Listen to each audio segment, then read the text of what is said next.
Talk about the mess we're in now as a football club. Well, we've only got an hour, mate. And the unrest and unhappiness, why so few are upsetting so many, and what we can do about it. Yeah. Oh, also, the thousands and thousands and thousands of people that we know, and the ones we don't know, that used to go every game, can't be asked anymore. And on this protest, any of you guys that are listening, we need yous on board as well.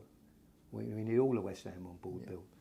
We do. I can't get my head around why every West Ham supporter who loves this football club has not signed the petition. I can't get my head around why you haven't, because it costs you nothing. It take you 2 minutes. Yeah. Sign the petition, unless you're happy with what you're seeing, happy with the way things are going, happy with the sequined one. Come on, let's get it right. Who could be happy with him? The thing is, Bill, I had a couple of messages the other night on the boycott because we got beat. Oh, I should have boycotted. Right behind you now, right behind everything. Why? Because West Ham lost. There's too many shallow people out there. We're fighting. Let's put it right. We're fighting for the whole future of the club. If we lose this fight, it's all over. Yeah. It's done, okay? This is the final chance for the fans. Yeah. And we got mates out there that, they say they love West Ham. They can't be fucking asked to do anything. No, I don't understand it. We ain't asking them to do a lot or bung a load of money in. Like you say, sign a petition. And it's upsetting, mate. Let's get it in life in general. There's some things that are worth fighting for. If you don't think it's worth fighting for, walk out on West Ham. Walk out on them. Because I've been going for 67 years and I'm getting to the point now where I'm thinking, hold on a minute, I don't think there's going to be 68. All right, I know I've said it so many times before, but I've been over at West Ham, I've had a heart attack and still gone into the game. I've had cancer ops, still gone into the game. I've had pleurisy, still gone into the game. Pneumonia, still gone into the game. And to miss a game for me is a massive thing. Ask my missus. Ask next door's cat, that went up the tree again. You know what I mean? It's a big thing for me. But some of you can't even sign a bloody petition. What's the matter with you? Well, I went, as you know, I used to go every game. I don't anymore. Gotta say, Newbury, Newbury was a mate. Love Newbury. Me and Bill know a fella. He's been to Old Trafford 43 times. There's people like that out there. But anyway, I've done more than that. Well, you probably have. I haven't actually. But, in the old days, if you were skint, you hitchhiked to see a game. Yeah. I've had many unhappy Sundays, motorway service stations. Yeah. So anyway, I only go now over West Ham. I don't do the night games. So I went in one of them European games and watched it in the pub, me and my mate Barry. So it was extra time. So I shot up the bar to get a couple of pints so we didn't miss the game. Yeah. And there's this geezer in there with his girlfriend all done up with all the West Ham stuff, and they was going outside. I said, what, you going out for a fag? You're nervous? He said, no, I'm going home because I've got to get up for work in the morning. And I just looked at him. I didn't know what to say, Bill. I didn't know what to say. So we have got fans like that, and you might never get them on board, but all our mates, all the old brigade, all the people that have put thousands and thousands of pounds and they got to get on board. As they're going to be looking at their grandkid, and their grandkid's going to say, you keep telling me about West Ham and how good it was. Well, why didn't you do nothing about it? Because it's gone down the pan. And they got to. Let's get it right. Everyone in this room can get up and look at themselves in the mirror. We're doing the best we can. Not for the past, for the future. For the future of every single one of these young kids we've got. When I was a kid, living in Allchurch, when West Ham lost the next day, my shirt would go on and I'd walk around with that shirt on because I was proud to be a West Ham supporter. Yeah. Now, you walk around Romford, Man City, every other shirt except West Ham, because this club is embarrassing the young people. And what's happening is, what happens when they leave school and go to work? They got their money to spend, like I said before. What do you spend your money on? Do you go down the nightclub for 2 nights, or do you go to West Ham? Muggins here, he went to West Ham. Yeah, but in the old days, if West Ham was shit, which happened a lot, it didn't matter so much because we was all there. And I've said it before, the fan base was constant, Bill. Yeah. In our day, we got relegated 5 times and we just went every game home and away in what was then the second division. Yeah. And it was a day out. Now you just trudge over there. It's fucking horrible. Yeah. The stadium's horrible. Everything's horrible. You've got away fans sitting. There was a geezer last year. He's got a ban and a criminal record. He threw a paper serviette from his hot dog on the pitch. And when they ban you, you don't get a letter saying that we think you've been up to no good, what you've got to say for yourself. You just get a letter saying you're banned. I know that. That's it. Guilty before. The whole thing is terrible. And the fans have just... Well, I've had enough anyway. In 1986, when they come round and had my door in, the ban was on the carpet the next morning. Yeah. And when I went back, they took me back because obviously it fell apart, their case, because they lied about us. They sat me in the most expensive seats with me boy James, and we had the camera on us, and we could not walk anywhere without that camera following us anywhere. But what West Ham do, they know they've got a captive audience. They've known this since the start of our history. Yeah. I used to live in Green Street, at the top of Green Street, and my local shop was the first shop on the left-hand side as you come down there. I went in there one day, and Reg Pratt was in there. I don't know if he was secretary. He was. I think Martin Kearns, the Kearnses were chairman, but Reg Pratt was on the board. And we'd been terrible, and I said something to him like, "What's going on over there?" And he went, "Yeah." And his last words to me, I always remember. He said, "See you next week," because they know they've got a captive audience. Yeah. Our loyalty's been pushed to the limit. It's been pushed beyond it, and we're not having it anymore. And if it means cranking it up, we'll crank it up. We don't want anyone to be unhappy going to West Ham. I want everyone to have a good time. All the kids having a good time, having a laugh, enjoying and wanting to be there, not going because their dad's taking them because it's kids for £1. You know what I mean? Let's get it right. It's a shambles. Well, I think the message, we've got to put out there, I don't think they're in any doubt about this, but let's just reaffirm it. We ain't giving up and we ain't going away. And they either sell up, or more likely and more realistically, the board. Look, I'll tell you, Andy Payne, he's a clever man. He pointed something out to me. He said, "Look, Paul," he said, "when you've got a business, if the business is struggling, and you've got directors who aren't doing their job properly, and you've got directors who are failing, well, then what happens is the stakeholders come in and they get rid of them directors, and they appoint directors who do a competent job. And we ain't saying necessarily sell up. No, that would be great. We'd all like nothing more for him to disappear and never be seen again. There's a fallback position here. They can stand down or be made to stand down, and competent executive people come in as CEO, director of football, and run this club. And instead of this club constantly on the decline, stop the decline, move forward, speak to the fans, because we're the people who, they should be listening to us. We know all about West Ham and the fan experience. And then what we've got to do is try and get some of the fans back, some of the fans that have packed it in. Because we'll never get them all back, mate, but we can get some back. There's no doubt about that. Yeah, without a doubt. I mean, but let's get it right. I mean, the other week I was over there, I don't know who I had behind me, sitting behind me. I went home and I had a coat with a hood on, and I had peanuts in the back of the hood, loads of them. I thought I turned into a squirrel. You know what I mean?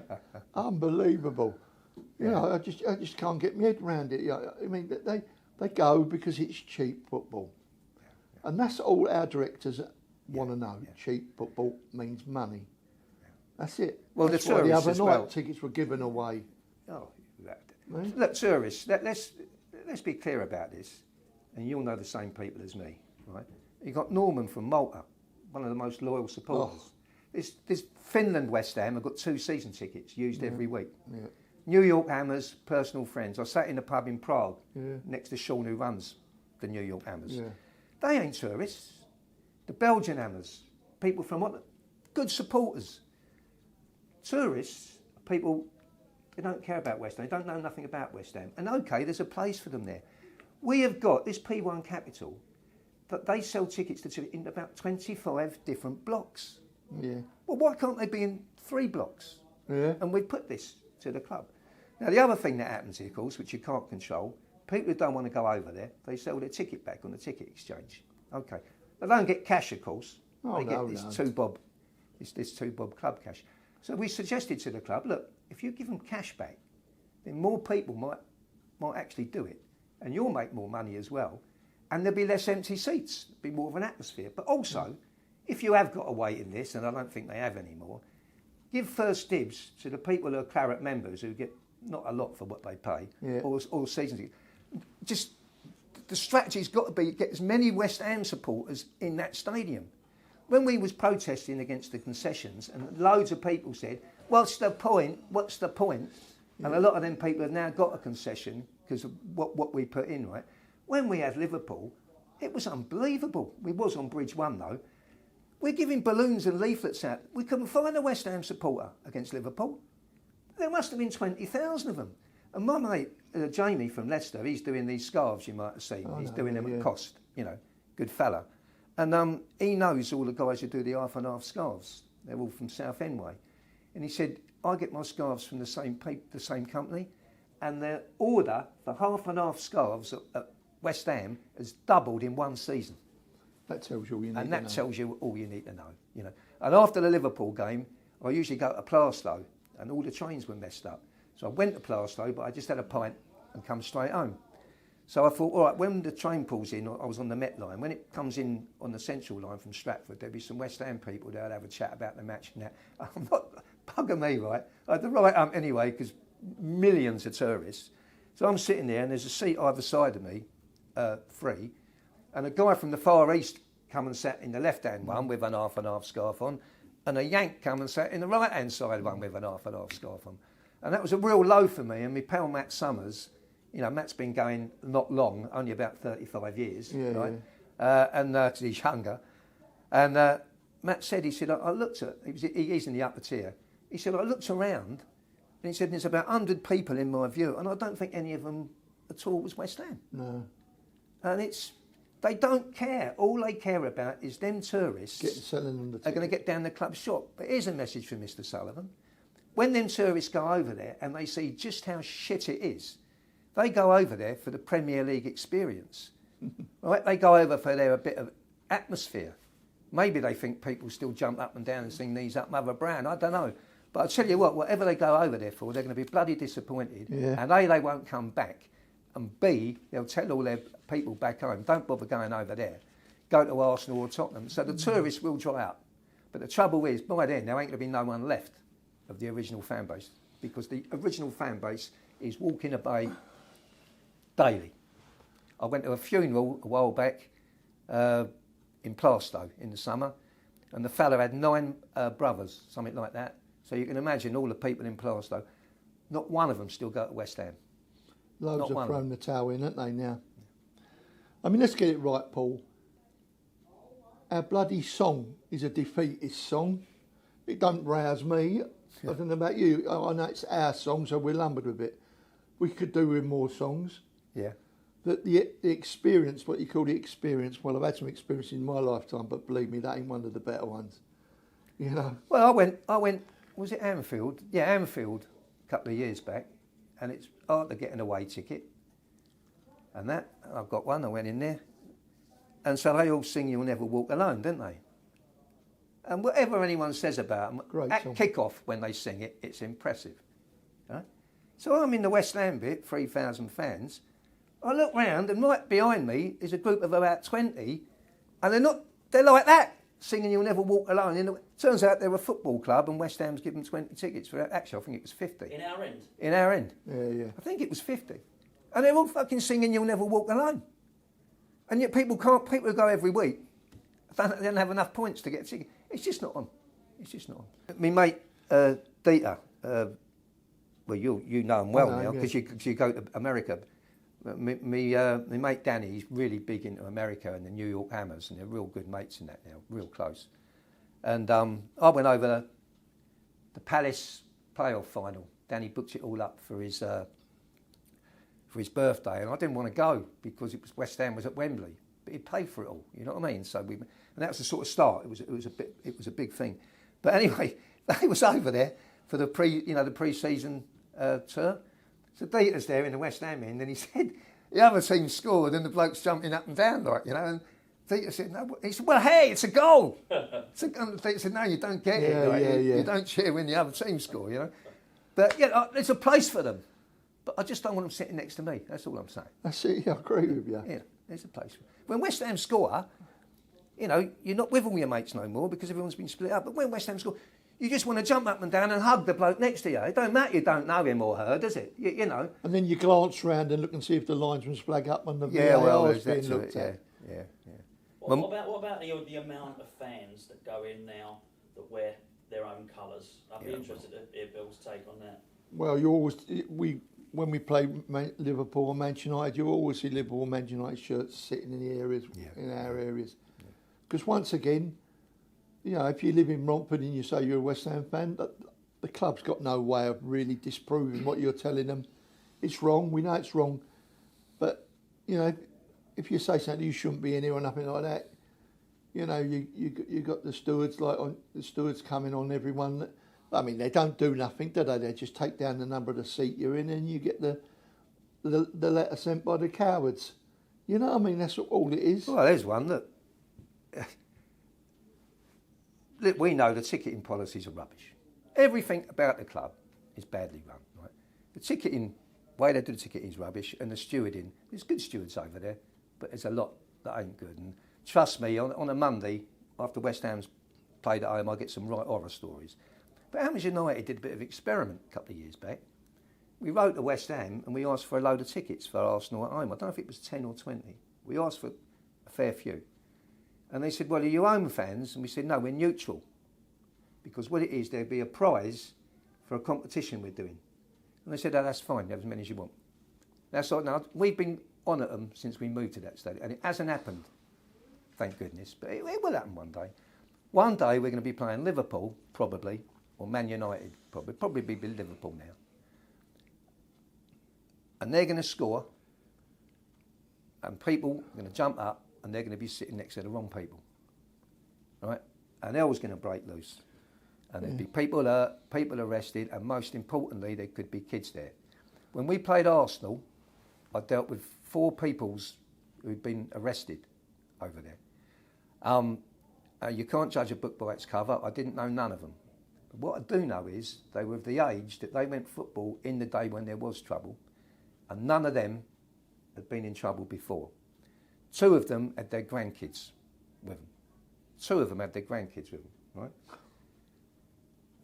They pleaded not guilty. They pleaded guilty, okay, because technically it was the Arsenal fan.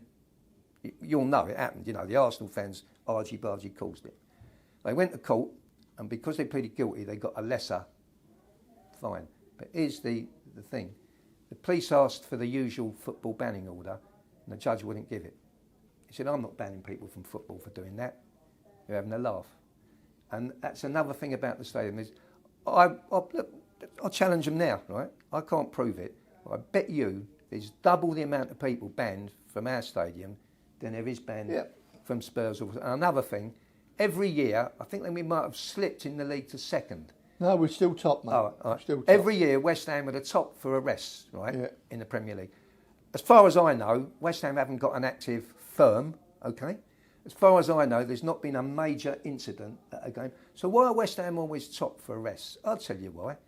Because they let fucking anyone in that ground, the stewarding's crap, and that leads to whatever. And it's just another thing of many, this club being totally, terribly, badly run. Yeah. And it's a disgrace, absolute disgrace. I mean, Paul, the other week, I think it's the last home game, I've had a bad leg for a long while now, and it's come into an head that where, you know, that I've had to go private to get anything done. And I couldn't get up to where I sit in J, there's so many stairs, and I thought, no, I'm going to try and, there's an empty seat below, I'll try and get in there. And this fella come up to me, he come from Liverpool, and he said, yeah, I've got an empty one next to me, come and sit next to me, Bill. So I sat next to him. And I couldn't believe what I saw. There was 2 stewards there that had a go evidently at a woman the week before. She didn't say nothing, she didn't swear or nothing, she didn't do nothing. They had to go at her over something. And the one in charge, the steward who was in charge on his back, supervisor or whatever he is. This is where they're all singing underneath where the TV cameras are, yeah? He kept looking at people all the time. And I'm not talking about, where you normally you make eye contact. This one was really screwing people. And I thought to myself, if your eyes meet me, I'm going to be over that wall in a minute, bad leg or not. And I tell you what, I've never seen anyone trying to goad the fans as much as this bloke was. And he was in charge because he was telling them what to do. And people around me said, yeah, they're problem down here all the time. I couldn't believe it. Couldn't believe what I was seeing. They were there supposed to be stopping trouble, and they were causing. I went Burnley the other year, and look, I'll hold my hands up. I don't go all that often anymore. No. I was unlucky last year. I booked a couple up in the Young Church coach, and it turned out one was my wedding anniversary and one was the wife's birthday. And I ain't that bad. What it is, all the dates get messed around now. But so anyway, but Burnley I always go because it's got the best chip shop in the Premier League there. And it's your missus' birthday. Yeah. And anyway, I went to Burnley. I couldn't believe it. I'm going in the turnstile, and they're all saying, "Hello, I hope you have a great day." And it was really nice and really friendly. Yeah. And I couldn't grasp it. You know what I mean? It was a real pleasure to be there, and they genuinely seemed pleased that we was there. Yeah. It's like that in non-league circles. You go to a non-league ground, the people appreciate you being there. Yeah. Like you said, they make you welcome. You ain't got idiots walking around thinking that there's something they're not. And I enjoy going and watching my boy when West Ham ain't playing, and I really enjoy it. Well, that's the future, I think. Well, here's one. I went to Forest last year, purely to protest about the concessions. And when I do that, you get a bit of grief. So I don't drink at all until the protest is finished, right? So what I think then is at 3 o'clock, I'm going to get in the pub. I'm going to have fish and chips and about 4 pints. I'm really looking forward. What, fish and chips in the 4 pints? And the 4 pints. No, I thought you meant in it. No, and look, people don't get, when you're doing all this, you're handing out leaving, it's quite stressful, and the old adrenaline's going. So anyway, this Nottingham Forest bloke, we were doing a joint protest because it was a joint thing against, stop exploiting loyalty, concession. And he said, Paul, when we protest, you can come in with me as my carer. But I thought, I don't want to go with him, I want to go in the pub. So I said, I can't, because I've got a 30-foot flag, so I can't get in the ground with that. And he's a lovely fella. And he said, don't worry, I'll put it in the car. I thought, shit, I can't go and have a beer. But I'm so pleased I did. I went in the Forest bit, not the Trent end, the quieter end, behind our fans. I couldn't believe it, right? People tell me football's changed. That quiet end, forget the Trent end, the whole fucking lot sang. Yeah, they get behind their team. Men, women, kids, the whole lot. And I couldn't believe it. Football as I know it does still exist. And I went down there at half time, and everyone seemed to know everyone else, Yeah. And it made me want to cry. I thought, this ain't. And I even thought, you know what? I can get a train from Stevenage to Nottingham in 2 hours. I could have some of this, but obviously I can't. And anyway, I went back to the station and I see Gus and Preston. I managed to have about 2 pints, but I was pleased I went in. But listen, people that tell you all this nonsense about every team's got hundreds of tourists and the atmosphere's shit at everyone, certainly ain't at Forest. And you'll notice they're going to increase their ground by 10,000 or something. Fair play to them. I really always get behind their team, like Barnsley did when they come up that time. Yeah. But back in the day, Bill, there were certain fans you sort of rated, and I didn't think much of them. I mean, Forest. When we done in the semi-final, the famous one when we done the Billy Bonds or Johnny Lawrence Claret Blue Army? I never remember which. Yeah. They had more tickets than us because when you played in the old days at Villa Park, the Northern team always got a little bit more because of the way the trains came in. And, that day, they won 4-0 and we drowned them out, didn't we? It was one of the most famous days in our history. Keith Hackett sending off, yeah. When he was at the corner flag. I want to come on, Bill, to talk about these protests anyway. Can I just tell you one thing? Yeah, of course you can, yeah. Forest was one of the toughest places to go to. You had to get over that bridge. Yeah, it was one of the toughest places, believe me. Well, I was on the train, and you was on the train before me, and you won't remember me because I was... No, I wasn't hitchhiked that day, mate. Oh, but what happened, there was 25 West Ham supporters on the train I was on. I'm not going to mention any names, but there was a very, very tough bloke from Mile End on it, who I didn't know. And we got 5 minutes out of the train station and bumped into you, and there was about 10 of you, and you'd been set upon by fuck knows how many. And the fellow had a big black eye, might have been from South Africa. Yeah, yeah. But that was a rough place to go to.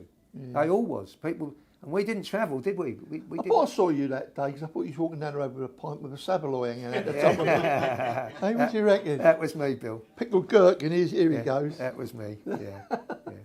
Well, he did me, before I knew Bill, you know, I was at Barnsley, and apparently I was really drunk, no surprise there, and he picked me up off the floor, and he was walking around with me in his arms asking, does this bloke belong to anyone? But for him, I wouldn't have got home. And another thing you'd done before I knew you, I've only ever been out of work about 3 weeks in my life. And I was doing this computer course in London, but where I live, you have to come back through King's Cross. And West Ham had Sheffield Wednesday away. And I was skint, you know, but I was just going home. But I thought, look, I'll nip in the bar at St Pancras because all the boys would be in there. And I was saying, Keith from Tottenham was in there and a few. I don't know how you knew, but somehow you knew I weren't going. And the next minute, you said, right, I've got £1, and that's, you know, £1 then's quite a lot of money. I said, I've got £1, this bloke's going. And the next thing, I've got a railway ticket, a beer in my hand, and enough money for a programme. And that was because of him. I never even knew the fella. 2 Saveloys and a gherkin. And He's 2 everybody's. Saveloys, 2 Saveloys and a gherkin. Easiest one I've ever pulled him. Yeah, you got it, yeah. But I mean, another one, right? You used to get there. Remember, I weren't from the manor. So I didn't have all my schoolmates a bit, and I was only little. And what you had to do, you had to run the gauntlet. You did your paper round all week, and you got enough to get to the football ground, enough for a programme and a bag of crisps and a Coke or something. I'd be about 13. And it was St Pancras. We was either going Nottingham or Sheffield. So I'm hiding behind the corner like this. And then when all the... Because they lend us 2 bob, and there's hundreds of them, you know what I mean? Mm. So you're like this, and there was a gap. And I went running up towards the ticket office, and fuck me, John Hampson turned up from round the corner. And in the end, I turned out to be John's best man at his wedding. We're really close friends. He said, lend us 2 bob. I said, I've only got a £5. He said, right, I'll have that. I thought, no, you know. And he said, I'll give you change. Anyway, 5 minutes later, he come and he gave me £4, 19 shillings back or whatever it was. So I always knew John was a good fellow. In them days, you could get the Liverpool return for £1.50 current money. Ticket to get in, well, you didn't have a ticket, you just paid, didn't you, on the door? 25 pence, that new money. 2 shillings and 6pence old money, wasn't it? But that was a place, and I hated going up there. That was very dangerous going there. That was the worst. Liverpool. We've had some laughs though, mate, haven't we? Yeah. Over the years. And it's no, I've been pretty miserable on this, but I've had some great times supporting West Ham, and I wouldn't swap them for nothing. You know.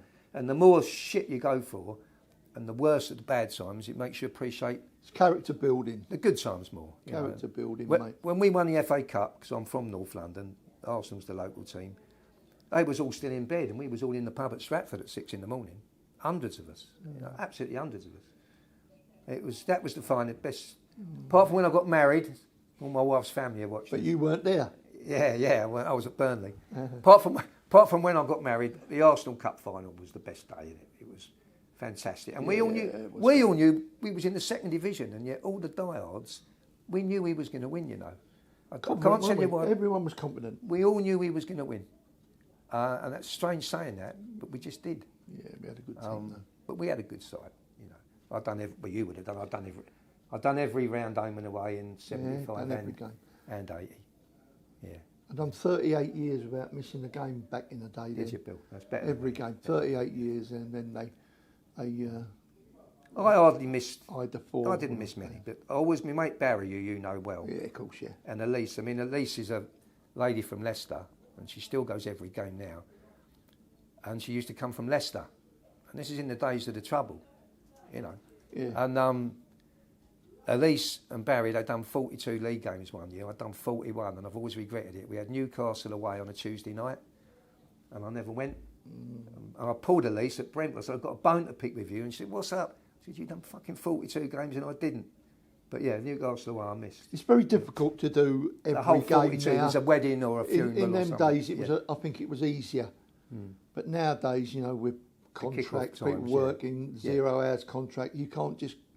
People can't just do it. You know, I mean, I'm retired now, so I can do what I want. But at the end of the day, it was much easier. Yeah, and you could get another job. We had Bristol Rovers away in the Watney Cup, and I was working that morning, and I just jumped over the fence and legged it, and I went to Bristol, and I lost my job, but it didn't matter because you got another one in them days. Did that go to extra time? I think Which we got one? beat Bristol Rovers in the Watney Cup. It was played at the old gasworks ground, wasn't it? We was in a end called the Tote End. Yeah. Eastville? Eastville, yeah. Yeah. I think it went to extra time or penalties, and I think we got beat. But it was. Blimey, mate, don't ask me for my memories. It's frazzled. It was in the Watney Cup. Look it up on your phone, Ross. All I remember is like you running down the road with your Savaloy hanging Yeah, out your that'd beer be in me. it. And because you come from North London, you had a nice big kebab under your arm. Yeah, you got it. God almighty. You But got what it. we got here? Yeah. All right, let's talk about the protests. Yeah, go on. When we finalise it. That's right? enough entertaining. Yeah. I'm Look, here all week if you want to book me. we done the Palace thing, and I was pleased with that because when we done the equivalent before our big march, we got 1,500. Yeah. Palace, we got 3,000. The thing is, we'll talk about the march in a minute. Everyone's going to come on the march. It's going to be brilliant. Yeah. But people have got to go to the boring ones as well, Bill. You know what I mean? Yeah. And I've got to say this. There's a lot of people watching this, East End people. Their mum and dad probably went to West Ham. Their uncles probably went. Their grandparents, great-grandparents. What would they have said if we'd done nothing and let the club die? What would Dennis Lepine think? And Chaz and Ernie and Bimbo and Irish John, all our mates that ain't with us no more. This is on our watch. This ain't on their watch. This is for us. And people now watching, this is our fight. And if we don't win this fight, right, if we don't win, it's gone. And there won't be another chance. I think the fans are lucky to have this chance, and a lot of that's down to people who put a lot of hard work in. This Like is yourself, mate, and I know how many hours you well, do. but others as well, right? Now look, West Ham United, it belongs to the supporters. West Ham United belongs to the community. West Ham don't belong to two individuals clinging desperately for power. Two that have narcissists. failed the fan base and the club over the years.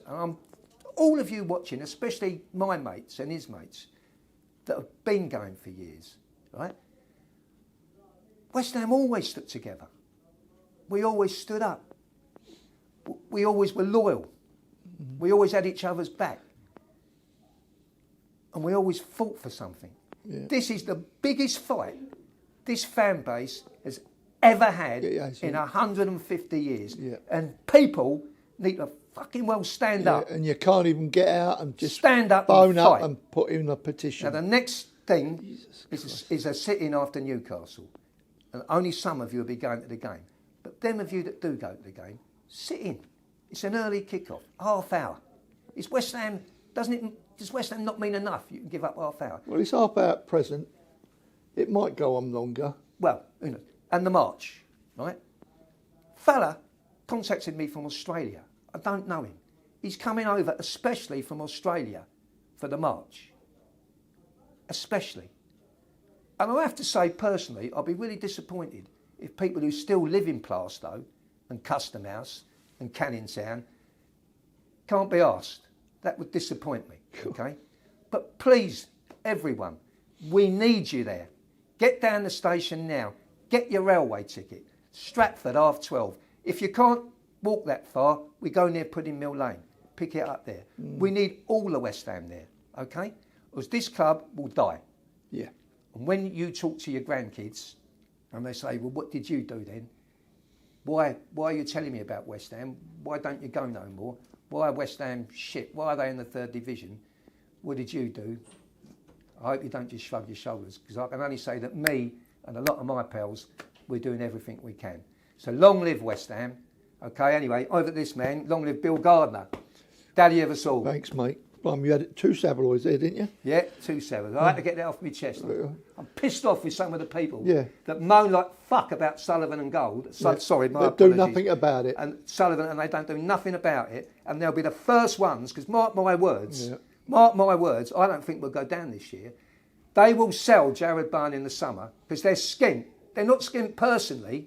They ain't skint, but they won't put the money in, and the club's skint. They will sell Jared Bowen in the summer We will get relegated next year, and all the fucking people that can't be bothered to do anything about it, they'll be the first to cry. All we've ever wanted is people to be honest with us, truthful, no lies, and bring us in, like you said, Paul, because we've got the experience of being the fans. Just utilise what you got. You know you've got a captive audience, but there's a way of doing it and there's a way not to. Yeah. And at the moment, this board of directors are not doing it right. And you might sit there and you might laugh at us, look at them two old fools there. But believe me, these two old fools have been round the block a few times.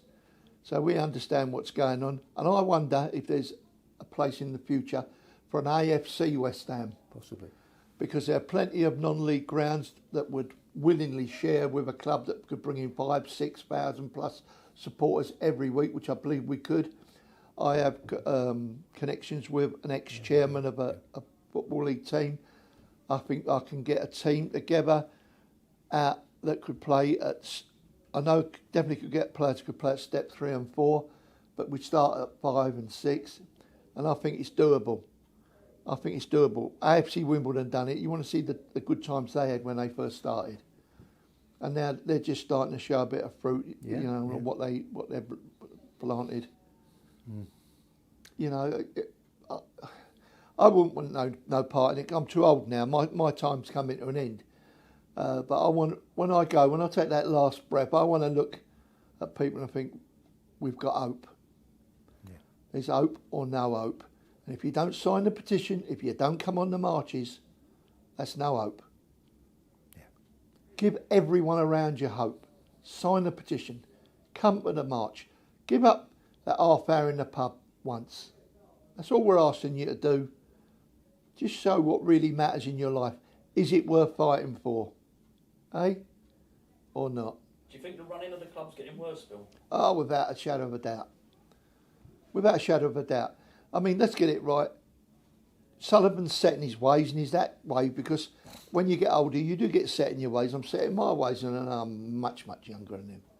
But at the end of the day, you know, it's he's set in his ways, and there's talk of his boy taking over. Well, let's get it right. Jack didn't do such a great job with the women's team, did he? No. What people don't tell you is when the women's ladies team started out, they used to walk around Upton Park with buckets on match days collecting money to survive.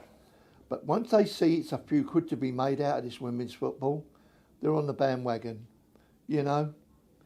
Well, they don't. What I will say though is, I think we're the only Premier League team where the women's team ain't played in the proper stadium. Yeah. You know. But at least we're consistent with. I think they're bottom and we're bottom, aren't it? The thing is, it would cost. I think it's probably 200,000, but I'm not sure. But a well-run club could say, right, when the women's team play Arsenal ladies, I don't know, and I don't know nothing about the women's team. Have it before the main match. Right? Well, whatever, but surely they could play there, aim to get 20,000 people in, charge a tenner each, they might even make a profit out of it.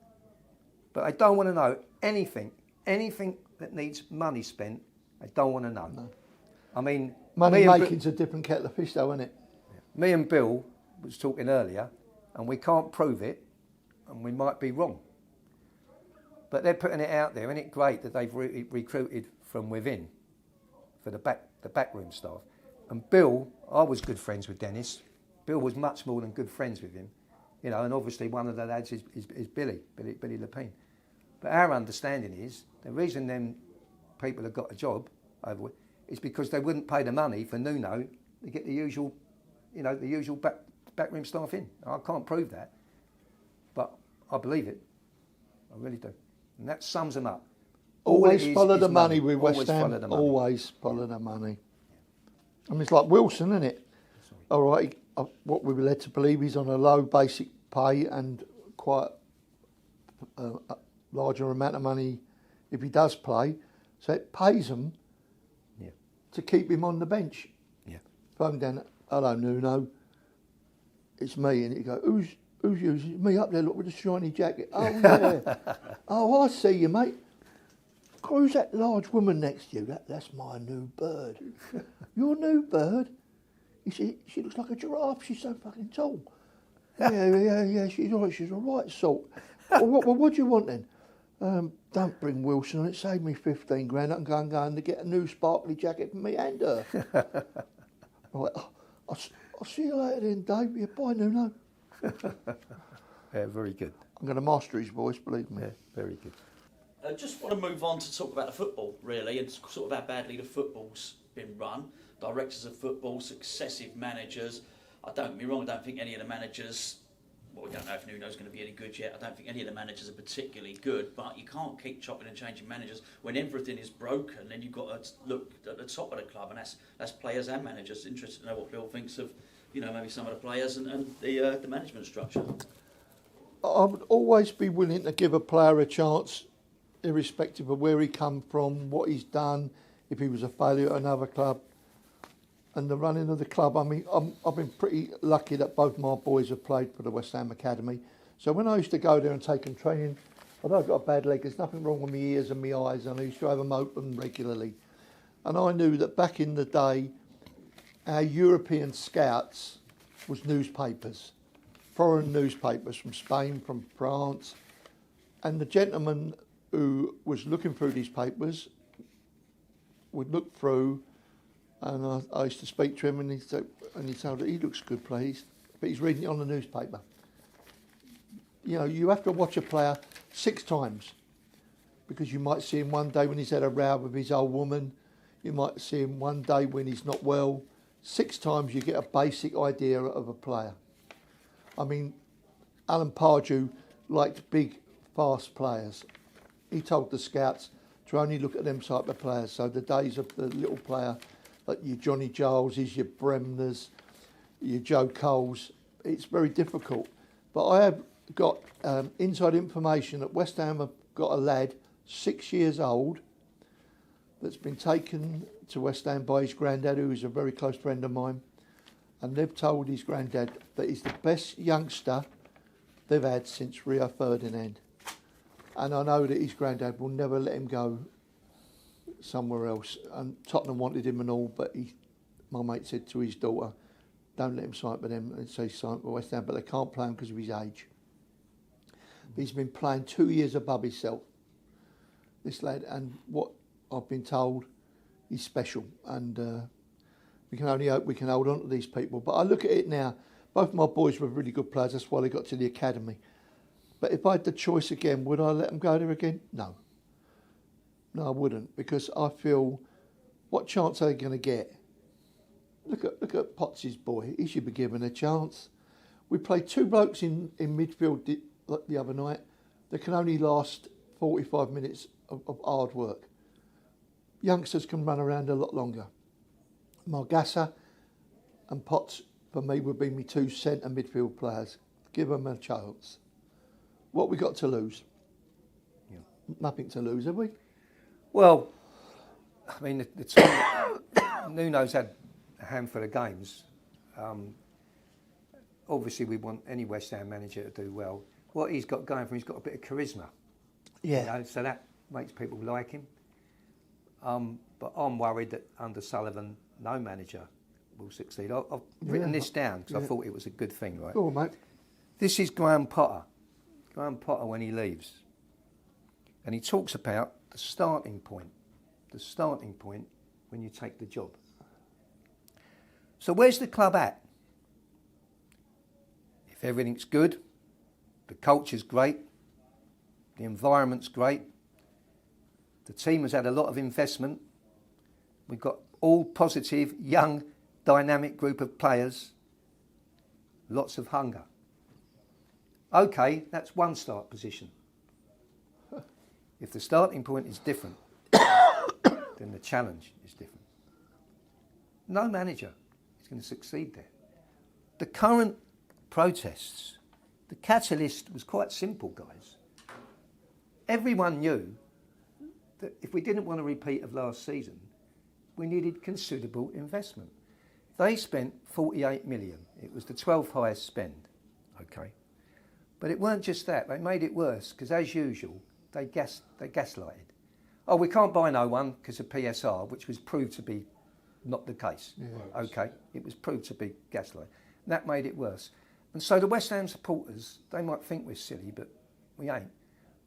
these protests, what started it was, everyone can see what's happening. It's another relegation fight. There's no hope. And these people have got money, Bill, but they will not put it in the club. And I'm not a financial expert, I do my best, but I talk to people who are. Yeah.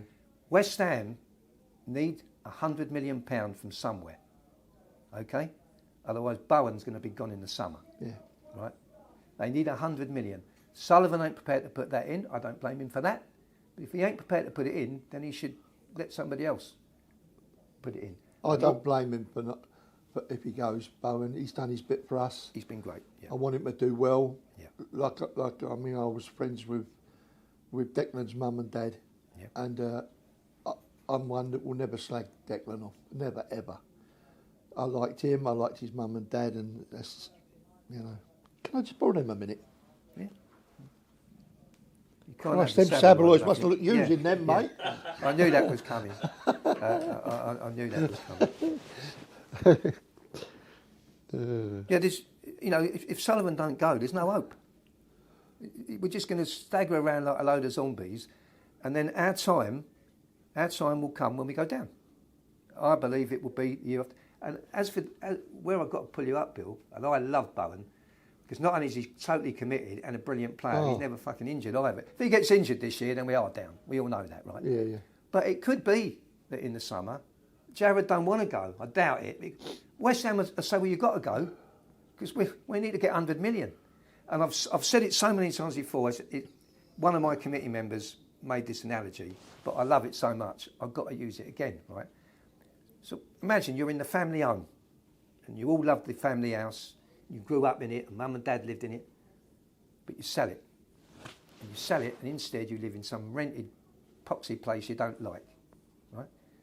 So what's the quid pro quo? The quid pro quo is this. You've got loads of cash on the hip. You go for a meal 3 times a week. You go on 5 holidays a year. You've got a new motor. Lovely. What West Ham have achieved is they've sold the family home. They rent a place that everyone hates, and they're skint. They also sold Declan Rice for about 110 million, and they're skint. And that's some achievement by Baroness Brady, and it's some achievement by Mr. Sullivan to achieve that. That's my case. No, listen, I think a great point, particularly as she puts herself up there as a financial expert.